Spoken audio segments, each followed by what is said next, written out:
Yes, everybody, Russ, the West Ham Network. Hope you are safe and well. If you're around here, give a like, a comment, give it a share.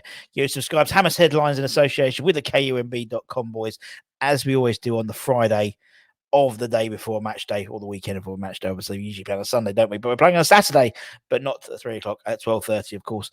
We do the David Moyes press conference where we give you a synopsis. It's a long word for a Friday, but a synopsis of what Moyes spoke about. It was an incredibly short broadcast section. As you know, the press conferences are split between the broadcast section and the embargoed section, which tends to be released about 10:30 tonight. So anything that comes up with that, we'll make sure that you are the first to know. Like last week when David Moyes said he wasn't leaving, that was in the embargoed section. But anyway, let's get into the nitty gritty. Let's talk about what we all want to know, and that is team news, Mr. Moyes. What's going on with the team news? Well, in the main, we are okay. Scamacca is the only player who is not available. People have picked up some knocks in midweek, but hopefully it will be a similar squad. So that, to me, assumes that it's going to be pretty much the same, maybe one or two changes. We'll be doing our starting 11 predictions tomorrow morning. So, we'll give you our views. I think there'll be one or two changes. I think that's what he's sort of saying there. Mainly the same, maybe a couple of knocks.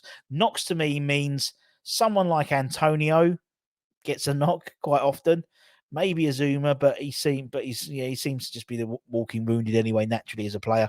And maybe someone like Cresswell. Just by that statement.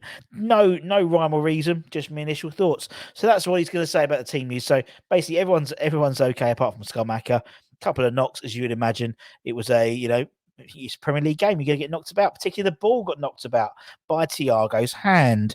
Asked about Crystal Palace. Basically, I thought Roy was mad when he came back in, but he has an incredible passion for the game. But I can understand why people want to work with him because he's such a talented coach. I hope we can win the game, but I have to say Roy has done a fantastic job. And obviously, with Roy taking over, he becomes the oldest player currently in the Premier League. Manager, rather. Player be impressive, wouldn't it? Be a 75, isn't he? Taking over from David Moyes, who is now the second oldest manager at in the Premier League until Roy leaves, or maybe until Moyes leaves. No. We'll see what happens. But obviously, we carry on battling. We've got 6 Premier League games left, isn't it? 6 was it? I can't remember. I forgot how many we played. But less than a handful of Premier League games left, and obviously battling for the Premier League survival, as with several other teams in the bottom half of the table. Moyes said about battling. He goes, "We've had some good away form recently, and we can continue to build on that and keep our performances level high. It will give us a chance." Obviously, we've had the dreadful away record, maybe until we played Fulham, and then obviously we beat Fulham, and then we beat Bournemouth, obviously 4-0 in our last outing. And could Palace be another one? Palace had their bounce. They did enough bounce probably to stay up now when Roy took over. But it seems to be slightly on the downward trajectory at the moment. That's another long word for a Friday. But we've been on that up and then a little dip maybe in Liverpool. Can we get back up again?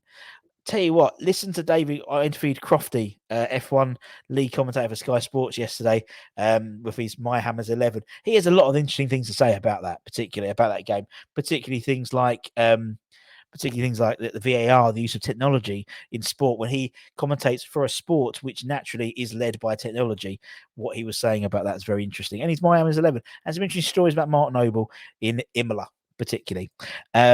Obviously, one of the shining lights of the Liverpool game was Lucas Paqueta's goal, and obviously, it seems in the last 3 or 4 games he's really in a rich vein of form. He's got up to speed with the Premier League, arguably.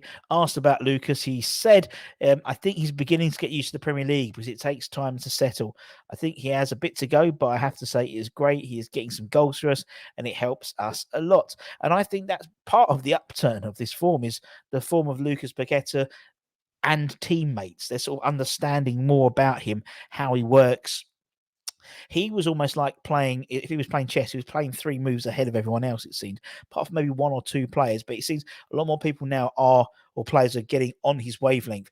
And also, it might be just me, but is he playing more up than having to do all the tackling. You know, it reminds me a bit of when Carlos Tevez took over, joined West Ham, and he was like a headless chicken for the first 6 or 7 games, wasn't he? Running everywhere. You can tell he was a good player, but he was just wanting to get involved in everything. And I think that was Lucas's problem. He wanted to get involved in everything. And it seems the last 4 or 5 games, particularly, he's definitely playing more attacking, more as that 10, as that almost like a second striker he was in the Liverpool game, to be fair, allowing Souček, allowing Rice to do more of the defensive work. So it doesn't. He does track back, but he doesn't have to track back as much, it seems. And so he's being the more creative outlet and maybe playing like the 10 we thought he was when we bought him, rather than playing as a 10, buy him as a 10, played him as an 8, and now put him back as a 10.